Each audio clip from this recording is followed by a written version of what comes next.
All right, let's get you set up with something really cool today. We're going to get the super powerful automation tool n8n up and running on your Mac using Docker. And trust me, it's way faster, cleaner, and probably a lot easier than you think. Let's just dive right in. So here's our game plan, broken down into 4 simple steps. First, we'll cover the one and only prerequisite, Docker Desktop. Then we're going to grab what's called the n8n image. You can think of that as its blueprint. After that, we'll launch the container, which is the actual running app. And finally, and this is a big one, we'll talk about persistence so you can actually save all your awesome work. First things first. Before we can even think about n8n, we've got to make sure Docker Desktop is installed and ready to roll. You can think of it as the foundation for absolutely everything we're about to build. Now, if you don't have it yet, no worries. It's super simple. Just head on over to docker.com and you'll see the download button. Okay, here's a really key detail. Make sure you grab the right version for your Mac.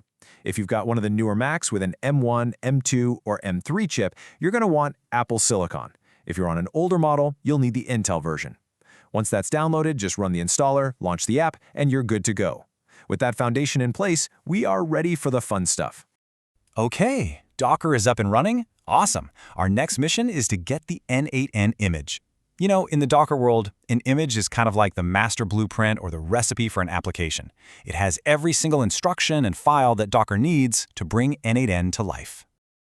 So the big question is, how do we get this blueprint onto our machine? Well, it's actually incredibly simple. It just takes one little line of code. It all comes down to this one simple command.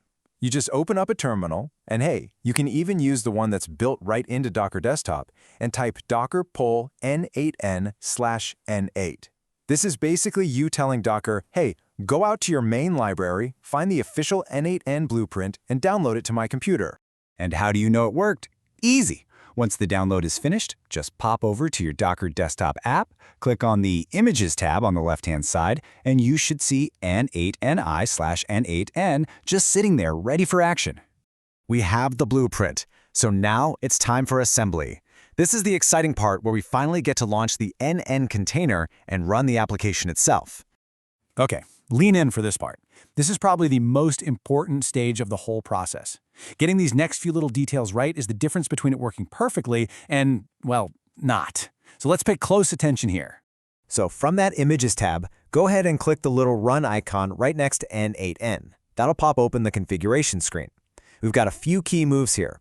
First, and this is critical, we're going to create a volume to store our data. Just create a new one and maybe call it n8n data. Next, we'll set up the port. After that, we'll link our new volume to the right spot inside the container. Once those 3 things are set, we can finally hit Run. All right, let's talk ports. By default, n8n is running on port 5678 inside its little container world. To actually get to it from our Mac's web browser, we need to connect a host port to it. Honestly, the easiest way to do this is just to use the same number for both, 5678. We are so close. We made our N9 data volume, but now we have to tell the container where to use it. This right here is the final, absolutely crucial link in our setup, and you have to type this path exactly right. And there it is. In the volume settings, you've picked your n8n data volume, and now for the container path, you need to enter this, /home/node/n8n data. All lowercase, don't forget the dot before n8n data. This is the magic step. You're telling Docker, hey, anytime n8n tries to save a workflow or anything, don't keep it inside the temporary container. I want you to store it safely in my n8n data volume instead. So, with the port set and the volume linked, you are ready to hit that big Run button.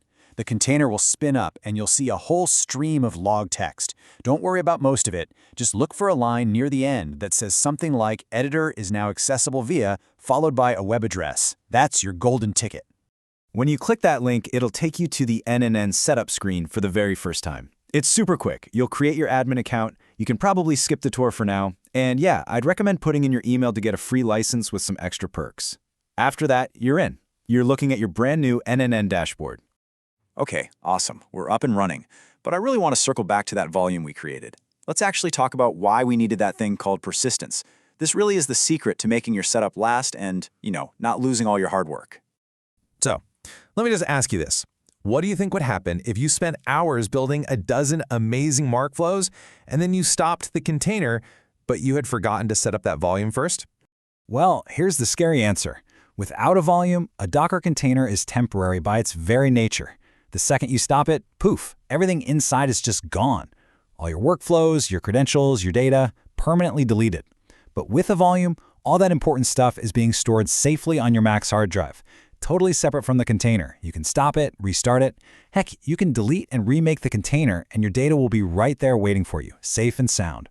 So, the crucial point here, the big takeaway, is that the volume we created isn't some optional setting. It's your safety net. It's what turns a temporary little app into a permanent, reliable tool by making sure your hard work is never, ever lost. And just like that, you're all set. You now have a powerful and, more importantly, a persistent local version of n8n running right on your Mac, ready to automate anything you can dream up. Seriously, congratulations! Which really only leaves one last question. Now that you've got this incredible tool at your fingertips, running on your own machine, what are you going to automate?